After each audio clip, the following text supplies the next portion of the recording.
good day, and welcome back to Elementary 72 Gaming. So, I'm once again back with the Tower of God, and I am kicking off from episode 301 all the way to episode 310. Now, this is some of the most interesting parts of combat in the story because it shows the first combat that we get of irregular versus irregular.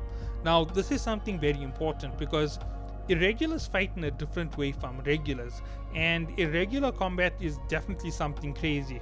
We're also going to get a taste of Jahad's true power in this section, so yeah, there is something to look forward to. So let's kick this off with 301.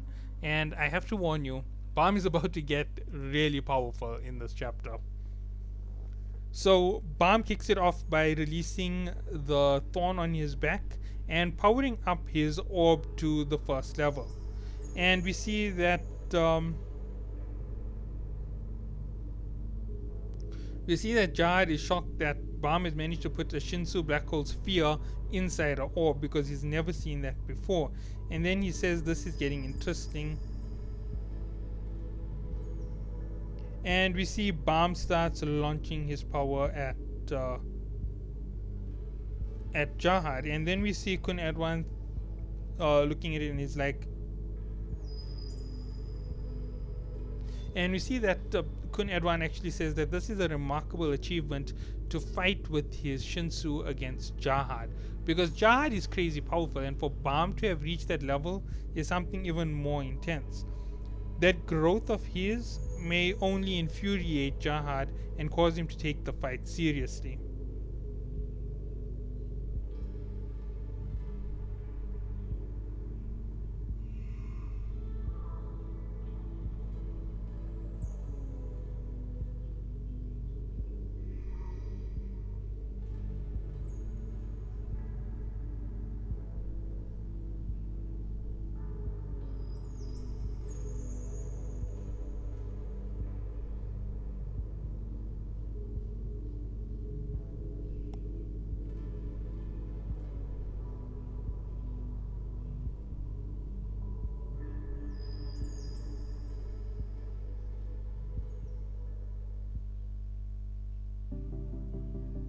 So we see that Khun Adwan actually warned Balm about something. When he fights Jahad, the only reason why he's not going to be able to beat Jahad is Jahad has a lot more battle experience than Balm.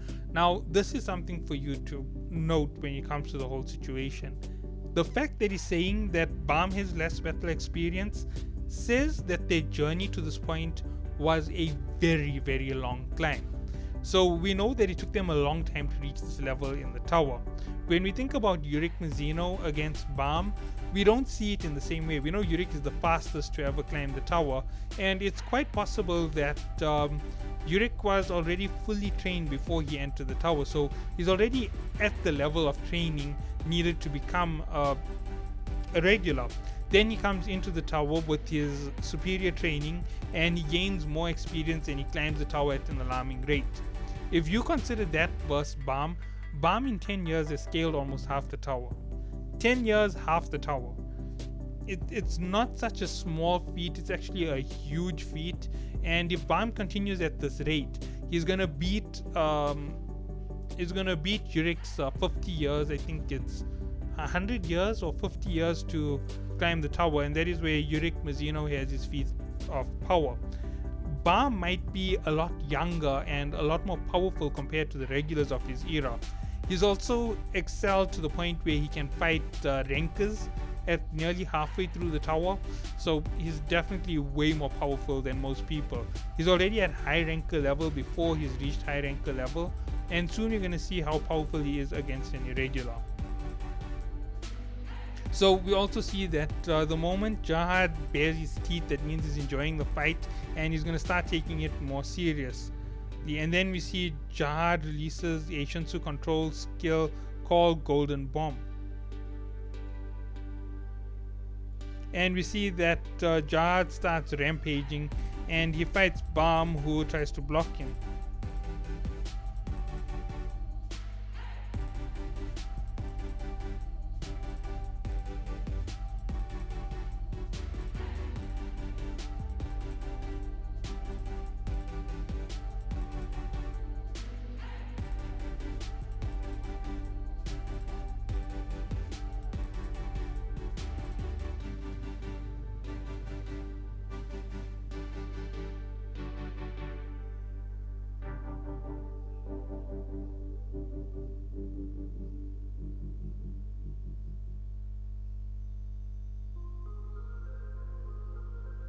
We see that Bam has incredible fighting instinct. He can defend himself without really having to have to learn to do crazy things. So yeah, that makes Bam even more OP. As I said, Bam is really OP. We then get back to Kun, Rock, and Rachel's adventure, which is quite boring, and they have to get the attention of the mirror of balance, and they can't have it reflect them, because if it reflects them, they dead. We then see that it goes back to the fight with Bam and Jahad, and we see that Bam is capable of just blocking Jahad.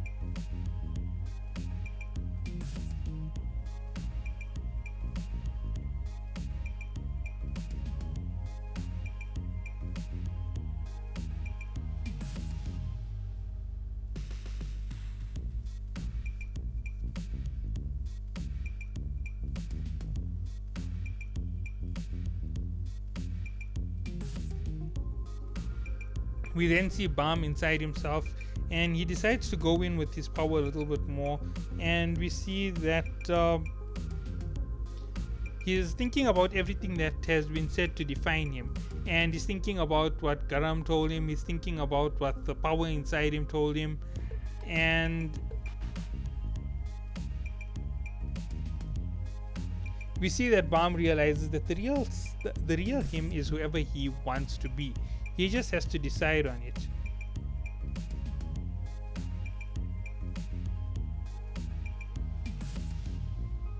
And then we see that Bam draws a line inside himself.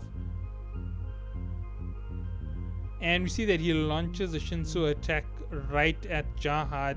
And he starts pulling his power through that little white line that he defined himself. He says it looks small and insignificant, but he drew it himself. And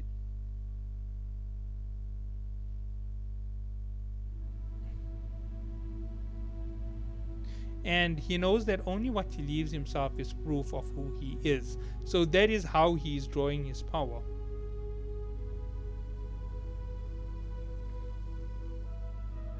And we see Bam uses an extreme butterfly piercing technique which shatters Jahad's face mask, giving us this exact image. This is the one from the story as it stands. This is how Jahad is looking at Bam at that moment. And we see that this is the moment when Bam takes on the form I've been showing off all this time. This is the image from that very same attack in this episode. That's where it ends at 301, and now we are off to 302. Now, I am more interested in this attack than anything else from the section, and there's going to be a lot to discuss, but let's keep going with this. I'm enjoying watching the fight. To be honest, everything else is kind of a distraction from this. So the next episode starts with that exact same scene, and we see that Kun Edwan is like, what in the world just happened with him? And he's thinking, how did he get this strong? And we see Jahad gets even more serious and he starts fighting.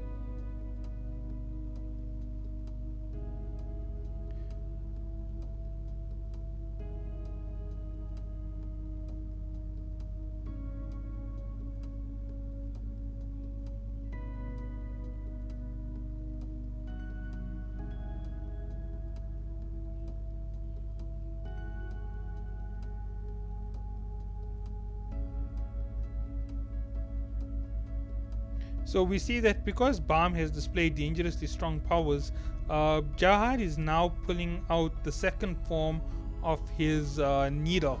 So now it's in level 2 because his opponent is crazy strong.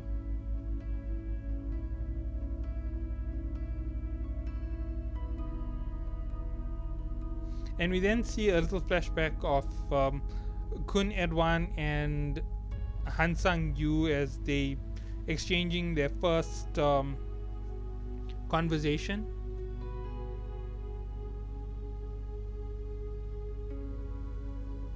And we see that Han Sang-yu used grape juice to bribe Kun Edwan to listen to him.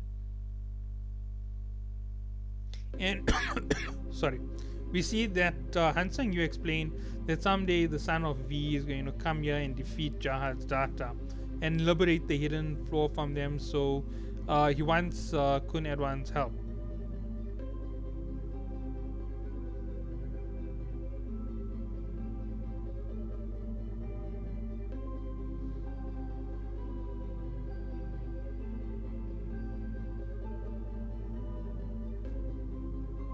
And we see that this that the prophecy that Jinsung Ha talked about was a fate tied together by Arlen. And we see that Kun Edwan says that's nonsense.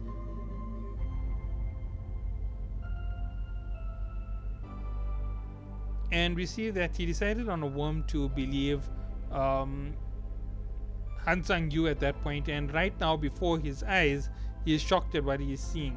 And we see that uh, Jahad uses his weapon, Lucullus, against Bam, and we see that Bam is fighting against it quite well. Then it swaps over to Kun and Rachel. I'm not really going to talk about everything that they're doing. And we see that they start screaming and insulting the mirror so that it focuses on them.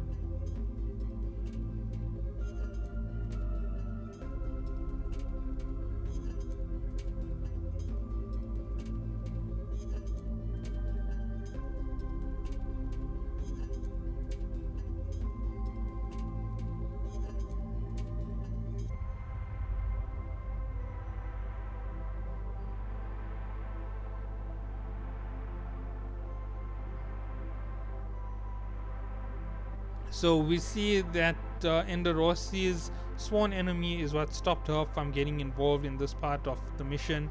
And we see that everybody is fighting against the mirror on the other side. So it's White and Rachel with Kun and Rak.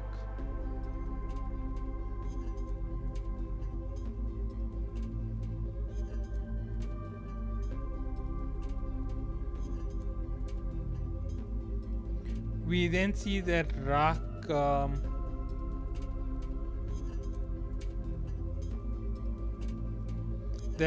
aggravates it, and then it swaps back to the fight with Jahad and Bam. We see Jahad's attack being sent at Bam, and Bam uses an orb, and he instantly attacks the attack. And we see that the attack is devoured by Bam.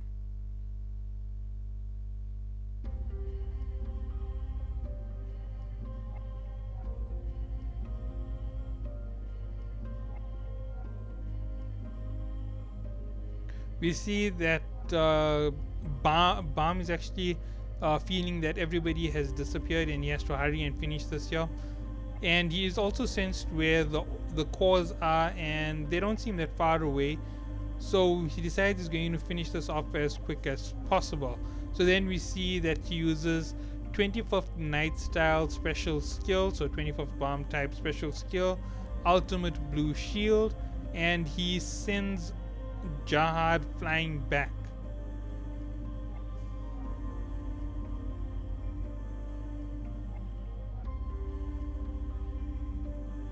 And we see that Jahad explains that this is an incredible kid that they have in the tower. And we see that Jahad now says he really has to get serious, and that's where 302 ends.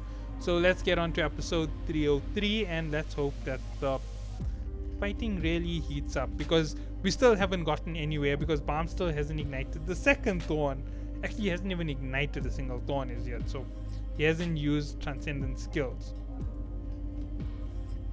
So it kicks off with Bam heading for a core, and we see that he has to smash it first, and I think he launches his attack to destroy it.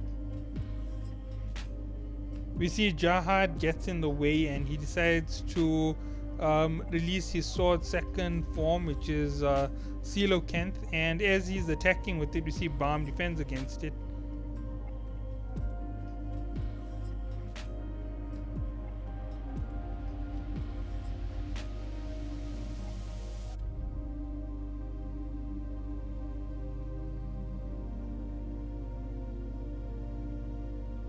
We then see that the story changes over to Rak and White as they approaching the scale and getting it to follow them.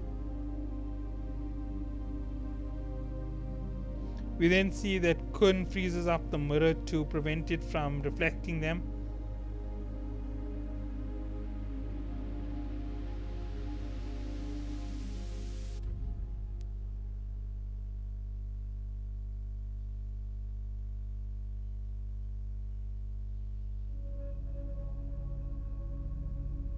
We see that it then swaps back over to Balm and Jahad's fight, and we find out a little bit more about the weapon. So we find out that Coelokent is meant to be a much faster weapon.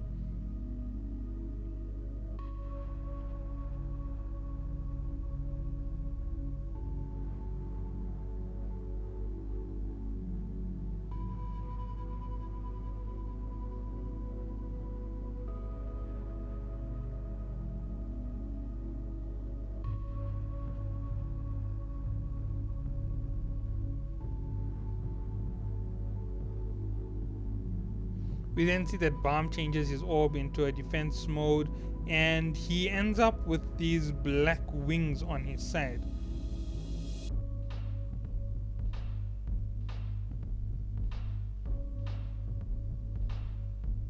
And then we see that Jahad uses his Shinsu control skill called Cosmos.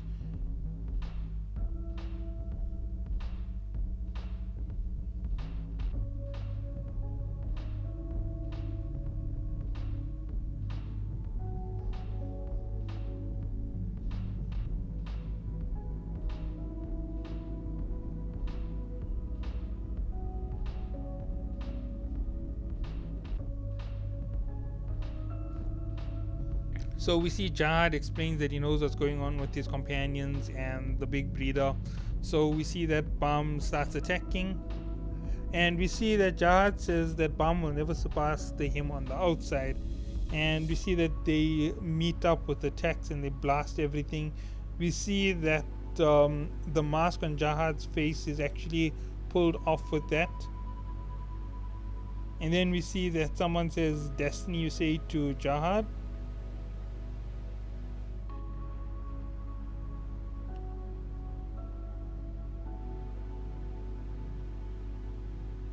And we see Balm is attacking Jahad at that moment with some kind of crazy skill.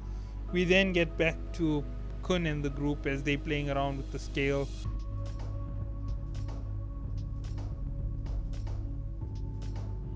And we see that the scale decides to scan the bug room, and immediately the scale gets filled with errors.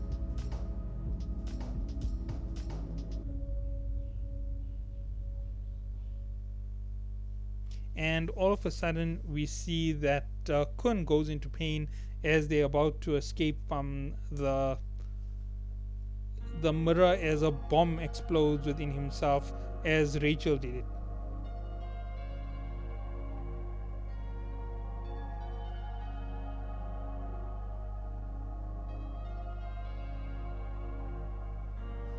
And we see Rachel says bye bye to Khun as she basically murders him.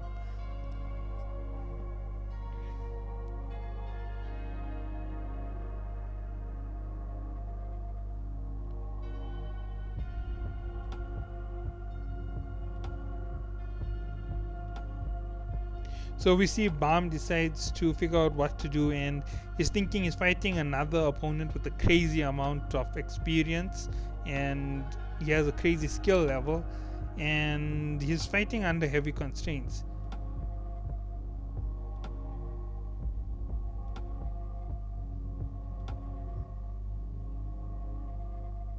And then we see that Balm decides that there is a way to get a little bit more power, and he ignites the first thorn piece.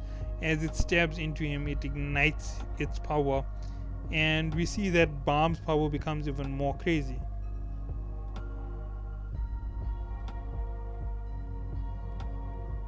And we see that Jahad and Erwan says that this is like the power of an administrator at this point. So let's move on to 304. So we see Balm has entered into another state of power with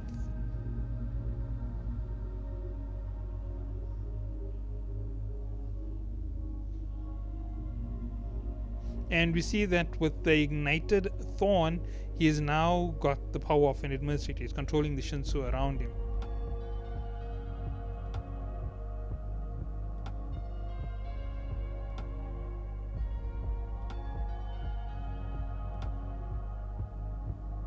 And we see Balm starts focusing an attack, and he says, "This is my power," and all of a sudden he just releases this crazy power that shakes the entire world, and he says, Bomb style Shinsu control skill Endless Sky.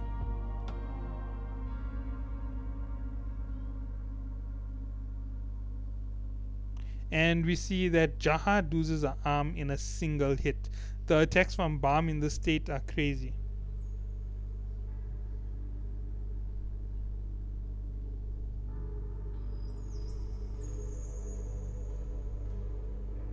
We then see that Jahad uses another one of his Shinsu control skills called Second Cosmos.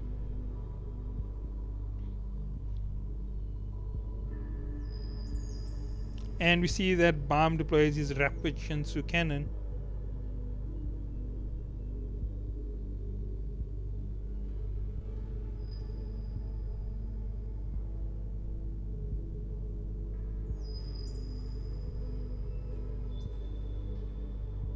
And then we see that Bomb uses triple orbs.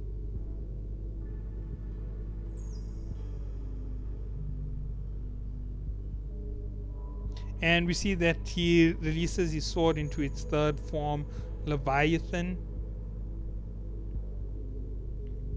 And we see that Bomb is about to use a Transcendent skill. And it's a Remnant of Stars, otherwise called Stardust. We then see everything is rumbling as Bomb blasts apart the entire stage, and the last core is sitting right next to him. Even Data Jahad is finished off, and we see Khun Edwan is basically saying, "Wake up, son of V, the core is right next to you."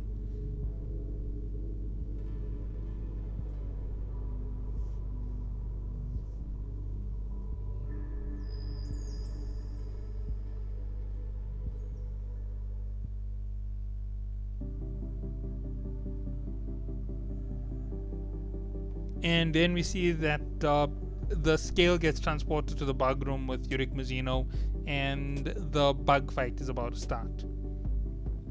So we get back to the fight. This is one of the most important fights, and I'm actually going to break it down right now when it ends. I'm not going to wait for the end of this chapter because there's more to go with this chapter once this all ends. So we see that Khun Edwan is hoping that Bomb gets up and finishes this off. We see Jahad gets up and Bomb gets up, and they face off against each other again. And right next to Bomb is the core. And we see that Bomb realizes he's almost out of power after that attack. It could be tough, but he could probably do one last time. And we see that Jahad concedes defeat to Bomb, and he hands over what was left for him, left by Jahad on the outside. So technically speaking, Bomb completed what Pobed Augustine had intended for them to do on this floor. Bomb did it on his own by beating Data Jahad.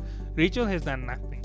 All that Rachel ends up doing is retrieving the item in the end and delivering it. She's basically the delivery woman for Pobed Augustine at that point.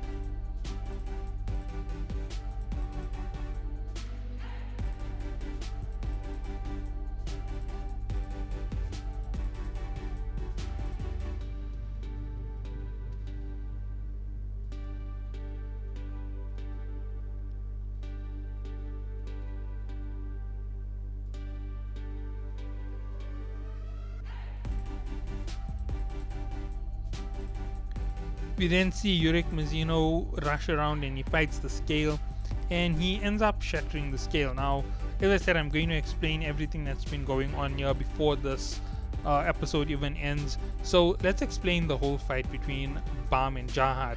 The fight between Bomb and Jahad is an escalation of power. Jahad has almost unlimited power, so does Bomb. And Bomb has the power of an emperor, Jahad has the power of a king. In terms of equalness, kings function under emperors. Emperors are considered kings who have rule over other kings. That is what an emperor is. So that is the type of power that Bomb's supposed to have. And when Balm uses the small sliver of power that is allocated as his own, which fuses everything together into it and makes it one power, because it's something that he left behind, it's his trace. He infuses that power into himself and he uses it. However, it burns through power furiously at a crazy pace. And then on top of that, there he goes ahead and he ignites the thorn, which skyrockets his power to all new high levels. And that's how he manages to win his fight against against Jahad. Balm wins his fight against Jahad by igniting his power with the thorn. Now we know that the thorn enhances his power. The thorn itself is not a power, right? Just for you to understand this here. Others have tried to use it, but it's only in Balm that it has given its potential. It might be only with the regulars that it has this type of potential. In the hands of another person, it's just a little token on their back that will kill them. If anybody else had used the thorn, it likely would have ripped them to shreds and destroyed who they were inside. Now Balm has two thorns, and the second thorn is going to unwrap itself as he goes through the next part of what happens as soon as this craziness goes down. So let's get back to the story, and we will continue with the mirror of balance. So Yurik is so fast that the mirror can't actually see his reflection, and he manages to break it, and then he grabs the mirror and he's going to take it to actually destroy this entire place.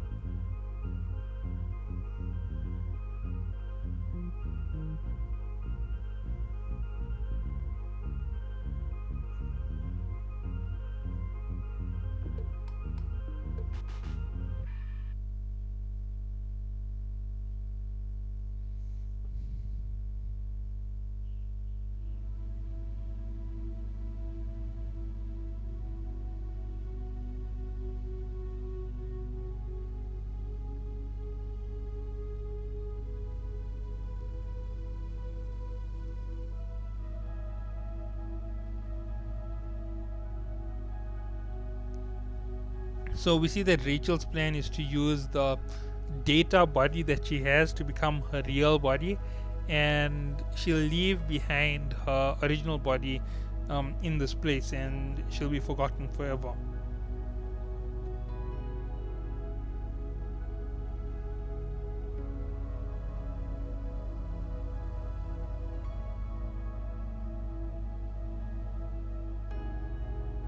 We then see that the mirror is used to reflect the mirror that leaves is used for leaving this place, and we see that the place starts to collapse.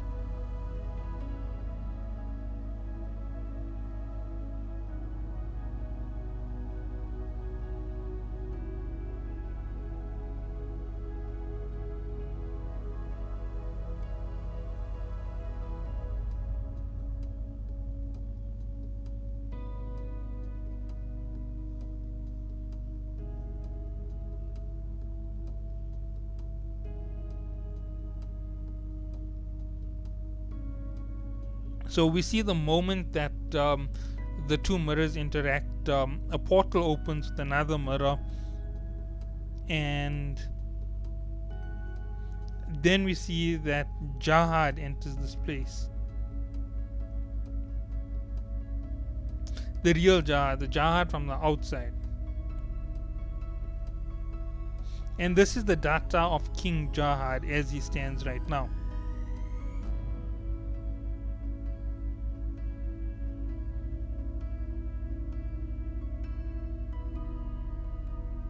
We then see that Jahad grabs the token that Balm was being handed by Data Jahad, the young Data Jahad.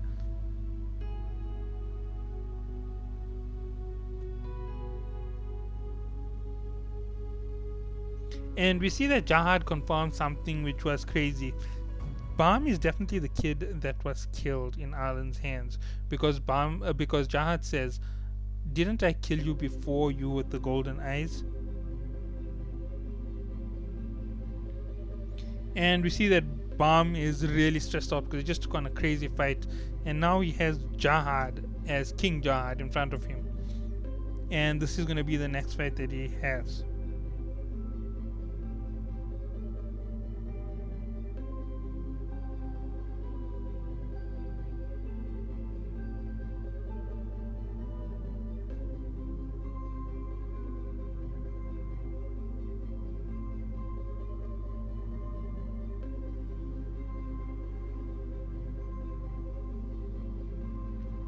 So we see that King Jahad basically says that he's going to that he erased his own past memories, making the Jahad on the data floor fake, and basically confirming what Khun Edwan has been telling him all this time. We then see that Khun Edwan rushes in and saves Data Jahad from King Jahad, and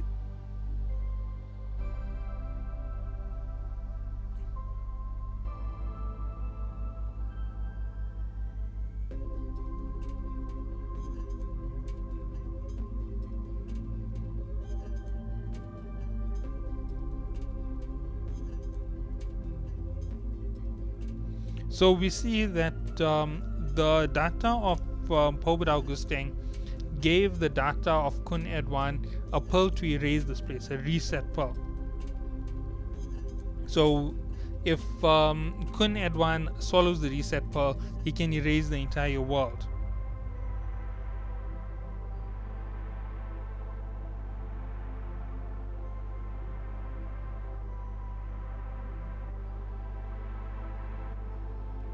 And we see that they decide they're going to steal the bracelet and hand it over to Bam, and then this whole place will be destroyed.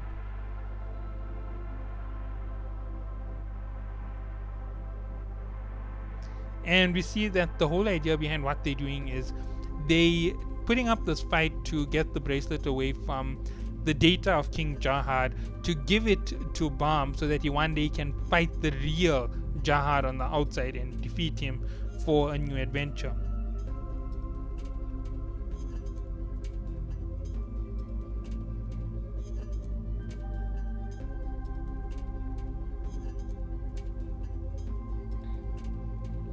We then see that the mirror shoots out horns that are the horns of Jahad, and he basically destroys all the data in front of him.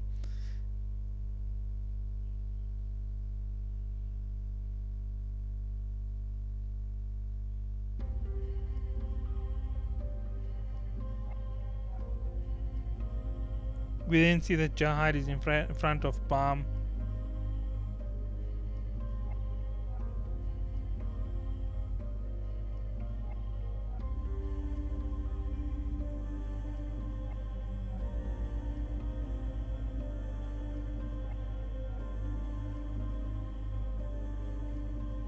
So we see that the data of Edwan and young Jahad start fighting King Jahad, which is getting so crazy just to say it. And we see that young Jahad is supporting Khun Edwan, and Khun Edwan starts with his javelin throwing skill, and he launches it at King Jahad.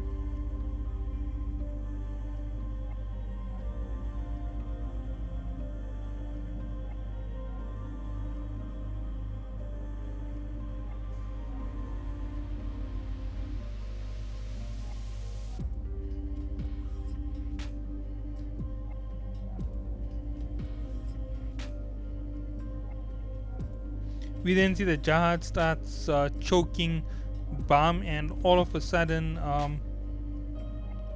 young Data Jahad gets hit by King Jahad, and then we see that Khun Edwan decides to use some crazy skill.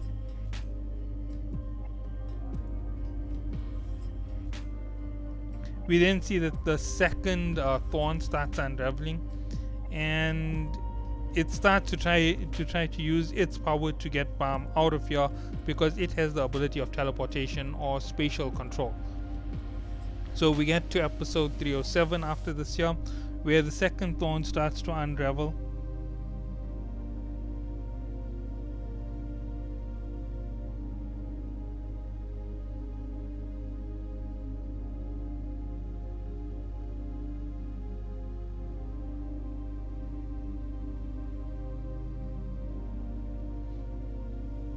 Now, here's something which is crazy.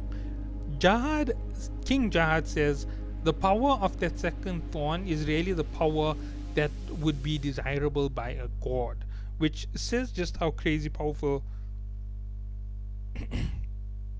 the thorn is in the hands of an irregular.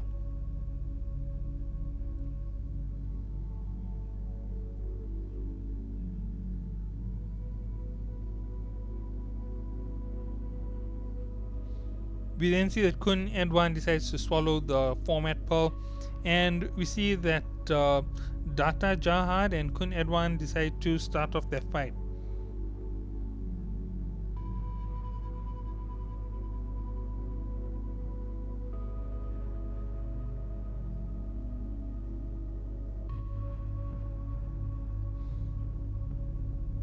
We then see that Khun Edwan starts using the format pearl and things start disappearing, and we see that he's going to fire an attack at Data Jahad to erase his hand to allow Bam to escape.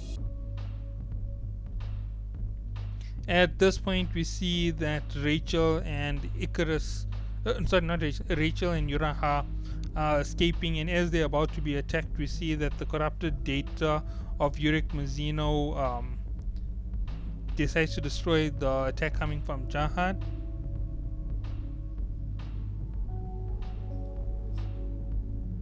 And we see that he tells them to run and get out of here. We see that Rachel and Yura use the mirror and they start escaping.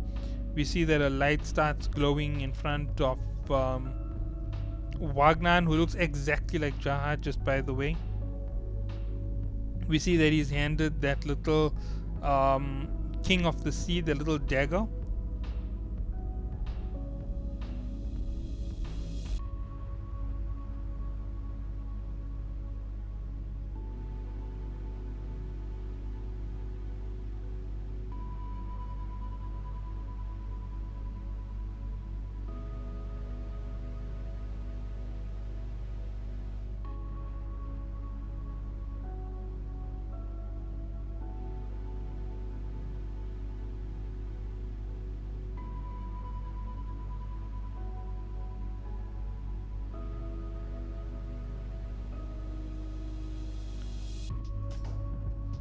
So we see that Wagner is the one who's going to teleport everybody out of here with this weapon.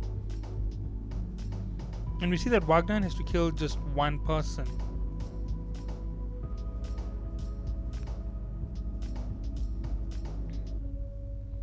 We then see that young Jahad stabs King Jahad.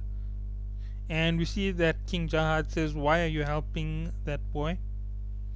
And he says to help himself start another adventure. So he explains his whole interaction with his past self and how he felt that he needed to have something more.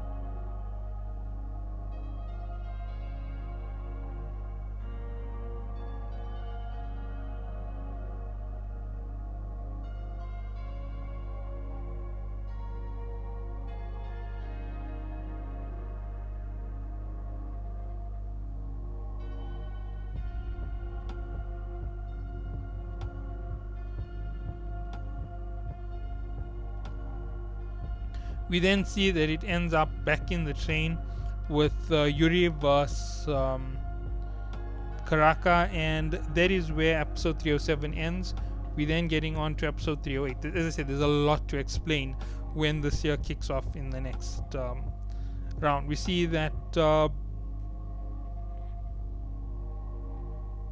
Bam is being teleported out by the thorn, and King Jahad decides he's going to take the bracelet with him and he'll decide if Bam is qualified to fight him.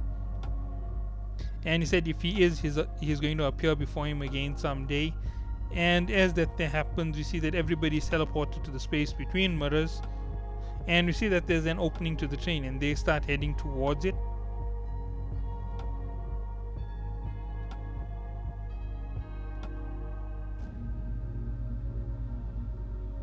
We see that everybody's sworn enemies are gone, and as they're all teleporting into the space, we see that Enderossi uses a bong bong and she starts traveling. We see that everybody else starts heading out. We also see that there was a little bit of a touching moment with the data of Hansang Yu and Beatus when they explain everything. Hockney watched it in his last few seconds. And we see that the thing that was on Beatus's bet wasn't his daughter. It was the tracker left by the breeders to follow him.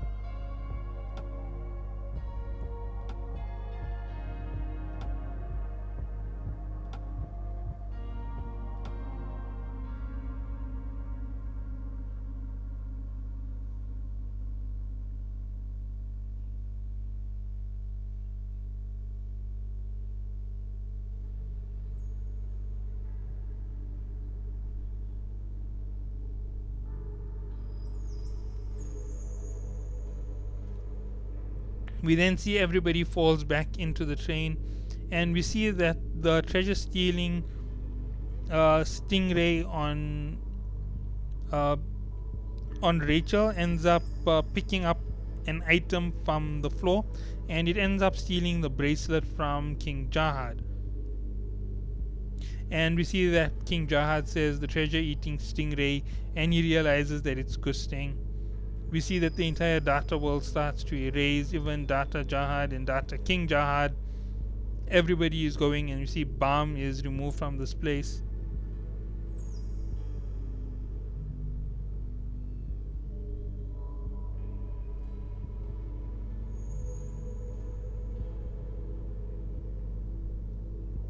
All the regulars drop out of that space, and we see Bam is just about totally knocked out.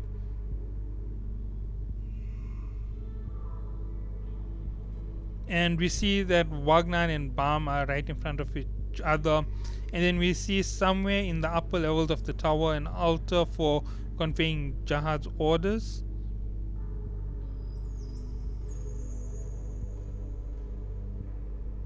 And we see that the altar all of a sudden is now active with rankers around it who are watching it. So we see that Charlie is a ranker, and the vice altar director is here at the same time. We see that Jahad always gives 3 orders at a time, and if any one of them is carried out, the remaining orders naturally disappear.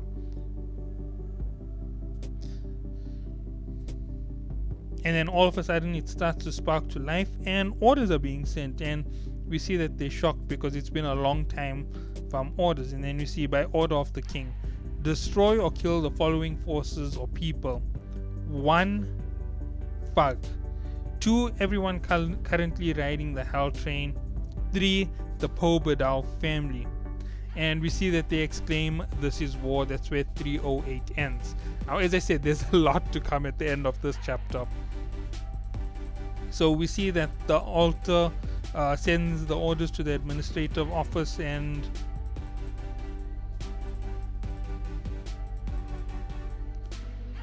we see that the high priest is wondering what in the world they're going to do. And we see that they're actually worried about people finding out about these orders, because if they find out that Jahad is going after Fug is almost impossible to destroy, because it's more like a religion. Every time you attack them, they just get stronger and stronger, and more people follow them. The second option is to go and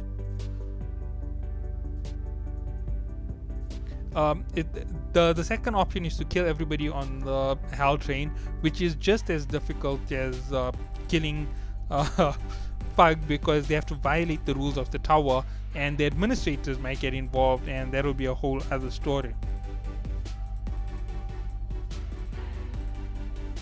And the last one is actually fighting one of the 10 great families. Now, the one thing that we do know is that each of the 10 great families is extraordinarily powerful, and engaging the Pobadao family is just going to cause an absolute nightmare in the tower, because if you interfere with them, they're going to push back and they're going to fight back, and things are going to get ugly. So we see that the priest decides that it's their job to only deliver the messages, and the authorities will decide what to do. And they're actually hiding some of this, and they're going to wrap it around Charlie's neck. Basically, it's going to be his burden to bear, so that an all-out war doesn't occur.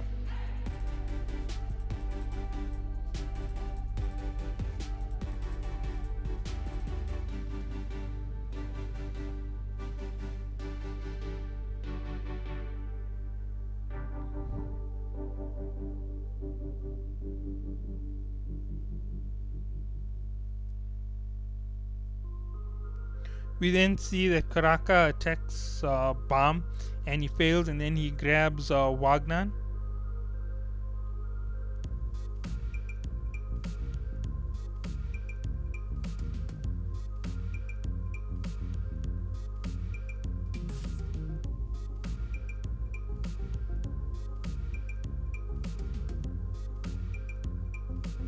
And then we see that Wagner teleports Karaka away from that room.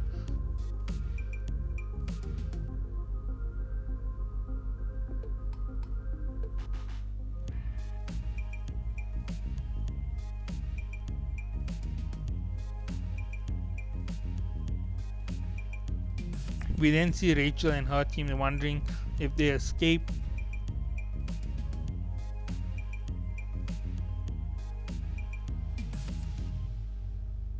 And we see that Rachel is totally devastated because she is back with her pitiful body and she's totally broken to pieces about it. And then we see that Yuri checks up on Bam. She sees that he's still alive, and thank goodness. We then see that as Yuri is leaving, everybody is surrounding Kun, and we see that they're all worried that he's dead.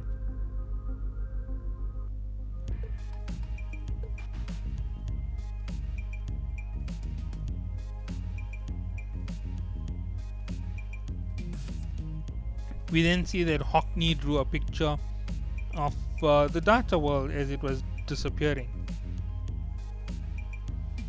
And we see that Hockney says the ones who caused this wave that they've been carried around with were distant beings. And we see that Rachel's treasure stealing Stingray has the bracelet that Bam actually managed to retrieve.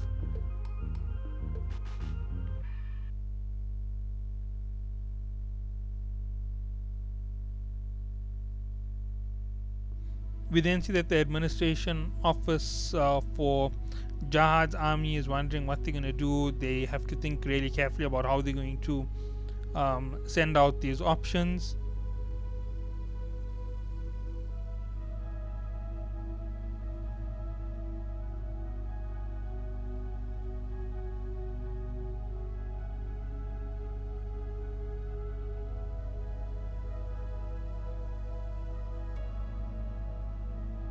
And we see that this year was only given to commander of Jahad's army, Adori Jahad, and Adori Jahad has decided she's going to destroy all 3 enemies.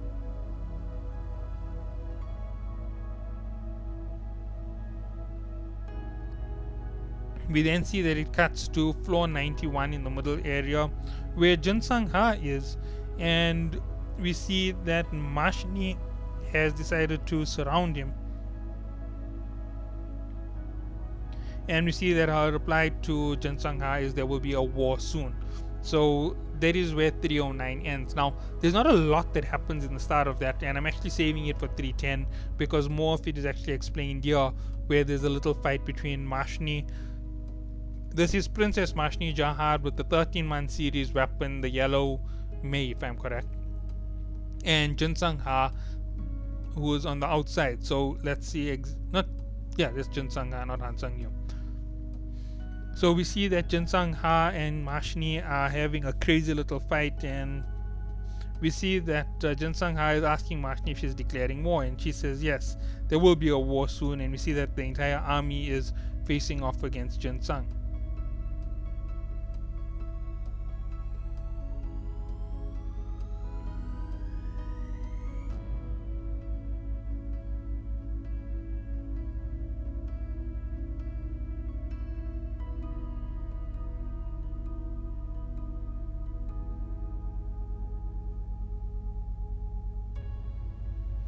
So we see that Jin Sang Ha decides he's going to fight Mashni.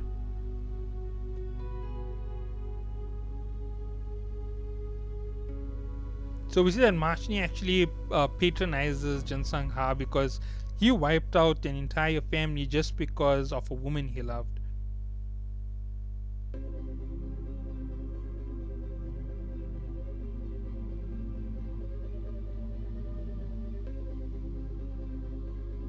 And we see that they start firing on Jin Sang Ha. They wipe out his house, but there's zero damage done to Jin Sung Ha.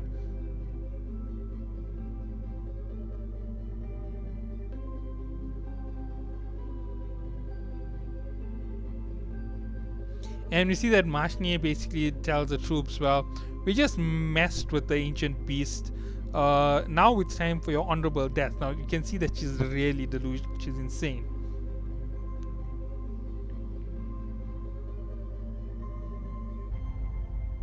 We then see Jin Sung Ha opens a palm and uses a Shinsu control skill called Red World Water Drop, and instantly in using that there, we see that he decimates a massive number of ships.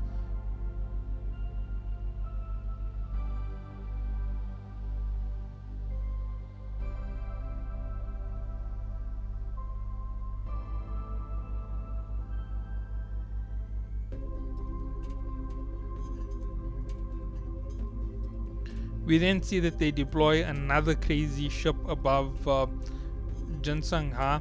It's deadly weapon number 9 anti-high ranker Al Robina. And we see that it's fired on Jin Sung Ha. We then see that it transfers back to the Hell Train, where Bam has been asleep for a few days, and we see Yuri is so happy that he's awake.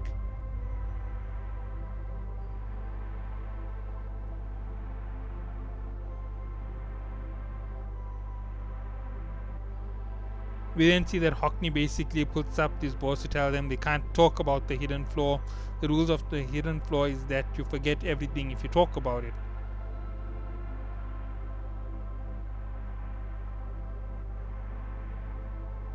And we then see that Edwin Edrock takes Bam to see where Kun is, and Kun is in some kind of a chamber.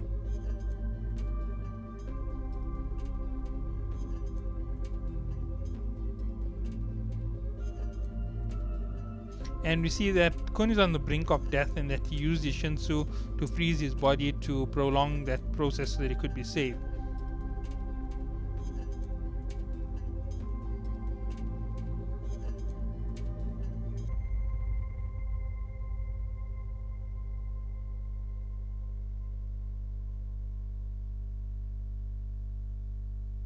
We then see Rossi says that Bam needs to come with her. And we see that she takes Bam to Beta.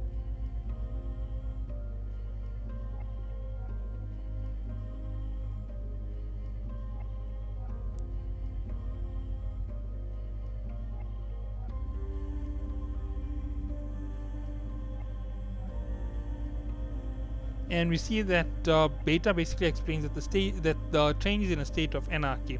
All the rules that bound the train have all of a sudden seemed to vanish.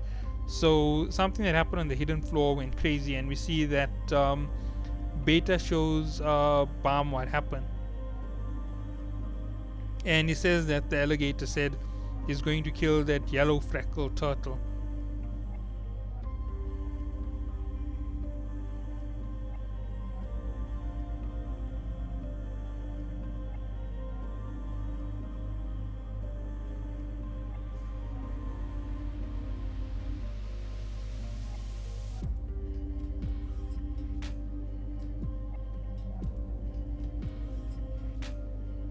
So we see that Rossi asks Bam if he's gonna forgive Rachel again.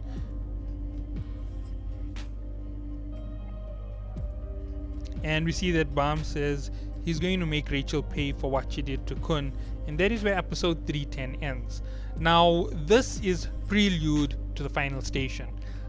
Hidden Floor ends straight into the final station arc. Craziness is ensuing. Now, obviously we understand the whole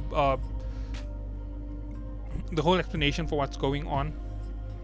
The item that was given by Dr. Jahad, young Dr. Jahad, to Bam was a bracelet that gave him the power to fight Jahad. And the fact that it was given to Bam was because Bam has the power to use it. However, it was stolen by Gustang technically, even though it is given to Bam, and Gustang is going to use it to fight Jahad on his own, which is why the order is given to destroy him. Destroy everybody on the Hell Train is to make sure that they can get a hold of that bracelet so that it isn't dropped into the hands of Poe Badao Gustang. That is the second option with that whole craziness, to make sure that that doesn't happen. The next thing which is important on that list is taking out Fug. The fact that Bam is a member of Fug means that Fug now knows that Bam has the power to actually fight irregulars properly, and he could definitely kill an irregular if he goes at it. So even their immortality contracts aren't going to stop Bam. So they figured out how dangerous he is. So they can't allow him to do it. So they need to eliminate Fug for that very reason, to eliminate all their members and get rid of the fact that Bam is there. Because if Bam uses his thorns, he's going to eliminate everybody. And because the bracelet is now out in the open and they don't know whether it's going to make its way to Bam's hands, they need to make sure that they find a way to achieve their goal. So that's all the craziness erupting at that point with the three orders. Then we move on to what's happening on the train. Because the two mirrors collided with each other, they erased the rules of the train. So the train now no longer has the rules where rankers aren't allowed on. You don't need to have a ticket to board. So all of that has been erased, and you now can be on the train without a ticket. It's not going to kick you off. You don't have to follow all of its rules. All of the enchantments and spells on the train have been broken. That means that White can leave the train now. He isn't bound to the train permanently. All he's got to do is merge with his last clone now, and he's 100% full White. So obviously that's going to progress in the next section.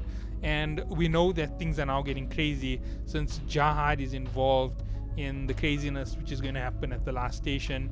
That is what this is. This is just a little prelude to the big fight where Bam really gets to showcase what is so special about the irregular. And then we're going to be in the nest after this in a few days. Sorry, not in a few days. We're going to be in the nest in the next arc. And in the next few weeks, there's going to be a fight, guaranteed, Samurai vs. Bam. And I have this itchy little feeling that Bam is going to put up a fight against Samurai. He's even possibly going to win against Samurai.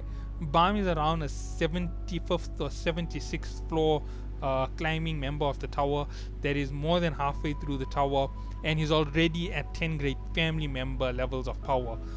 If he manages to put up a fight with Samurai at the very least, or kill Samurai at the most, right? If he kills Samurai, the whole tower is going to be in total chaos, and we'll find out that Samurai is probably the weakest of the 10 great warriors.